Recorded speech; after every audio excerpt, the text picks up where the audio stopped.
Hello and welcome back to episode 4 of Healing Through Poetry. Today we are joined by Maria. I'm just going to hand it over to you to introduce yourself and give a bit of a backstory on the poem that you're going to tell us today. Oh, thank you. Thank you, Ricky. Beautiful to be here and support your podcast. I think poetry is a beautiful way to anchor in our soul's wisdom. I've been writing mystic poetry the last year, has been pouring through me, complete and raw, with a descent of energy. The muse inspired me in moments in my motherhood, and I look forward to getting these poetry books out. So, this particular poem, Mm. and I feel it's important. I was sitting with which one to choose. So I let the poem choose itself that needed to be shared today, especially after the wider cosmic field after the US elections and people being in a lot of fear. I am hoping that by reading this poem, that might tap into the deepest parts of us as humans, the parts of our soul that can feel fearless and can feel presence amidst the conflict um, and in humanity's turbulent times. Yeah. So this is a poem that sprout while I was settling my third child to bed.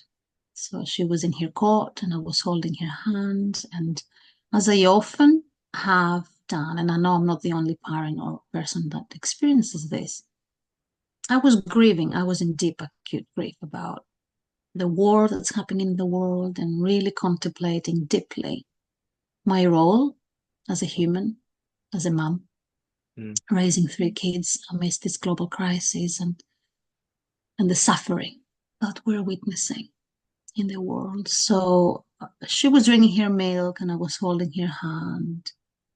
And I had my forehead on the wooden part of her bed. And I asked the great mother, I call it. And this is people have their own as an archetype, is an archetype that really spoke to me really deeply, always has done. And my question was, how do I stay rooted in the heart of trust in this time? And this is a place of surrender, and that's the place from which all my poetry rises through. And that's the point that came through. I had a lovely moment of shedding of tears and surrendering to that catharsis. Yeah. And And after that happens, I'm very neutral about my poems. But having read it to some people have said that it's touched them. So my hope for reading this today is it offers something, may it be of service wherever it's needed.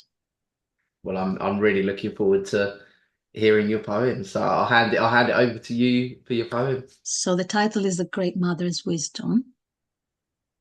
So the answer to my question, to my inquiry, how do we keep rooted in trust? This is what I got. My child, trust in the infinite order beyond your human control.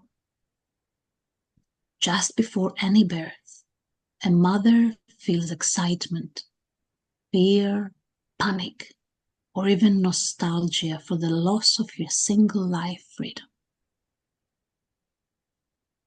Her old life, she feels a deep yearning for merging with her newborn baby and a deep sense of awe at the miracle of life.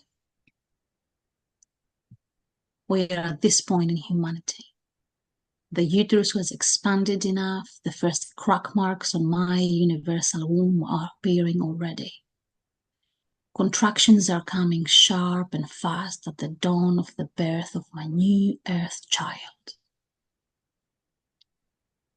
You're asked to let all your old structures and plans fall by the side. The first sign of my birthing is here. Pink and red, signaling that rebirth is imminent.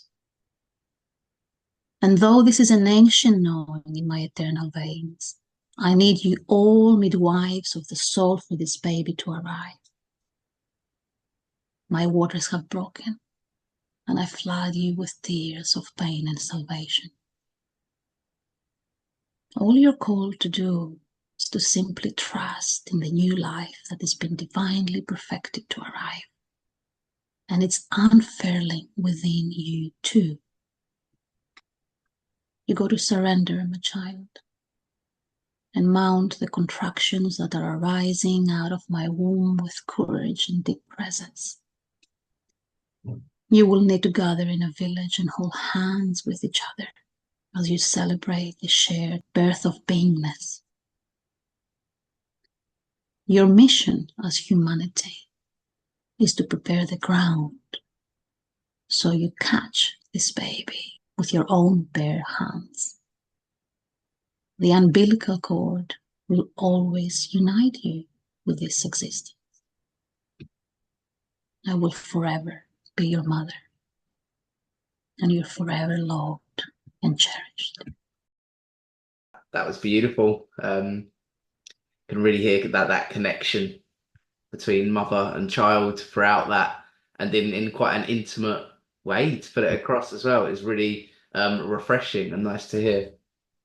I'm glad it resonated. Yeah. Of course, symbology, it's symbols, right? The symbols, the language of the soul. But in contemplative traditions, they talk about interconnectedness of what's happening in the world with the birthing and the change that's been brought forward through the suffering.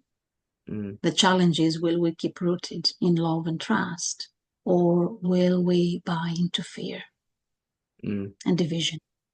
And that is the invitation of the poem, I think. Yeah, and I can see that poetry is something you said earlier that you use in a mystical way, and we were talking just before, and you said it's something that you use to come through you. It's something that brings up stuff that weren't in your mind before, that are maybe at the back of your mind or unconscious there, that are coming through in poetry. Yeah, when poems flow through like this, it's a duty to release them and not have attachment to it, Mm, uh, because they don't belong to me. They mm, belong to something bigger than me. They belong to us.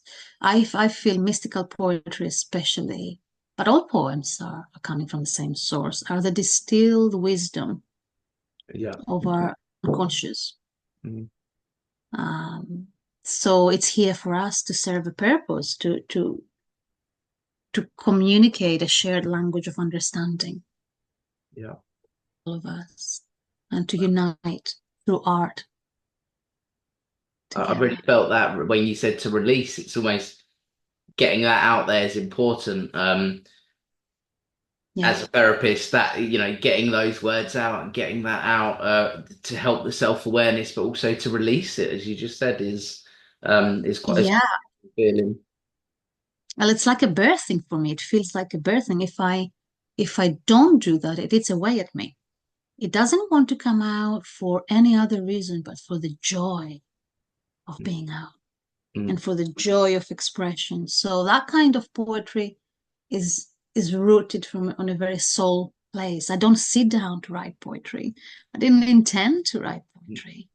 It doesn't come with an agenda to become millionaire from writing poetry. It's coming from a much deeper place, mm. you know. So I'm trust it. I'm really happy that you came on here and shared your poetry with us today. I will be putting your website into the description of this video, and also your books can go into the description too. I just wanted to say one more time, thank you so much for coming on and sharing that with us. It's a joy. It's an absolute joy, and I'm glad you're offering a space for poetry among psychotherapists, which is something that I'm using more and more in my work with people as well. It's such an important way of expressing the deepest knowing and helping clients connect to that part in themselves. So I'll happily share my website, and have a new offering about parents to come and anchor in presence in how to raise children in turbulent times. So I'm happy to be contacted. It starts in a couple of weeks' time, but I'll be running that again, I'm sure. Thank you, Ricky. Thank you so much. Thank you, Maria.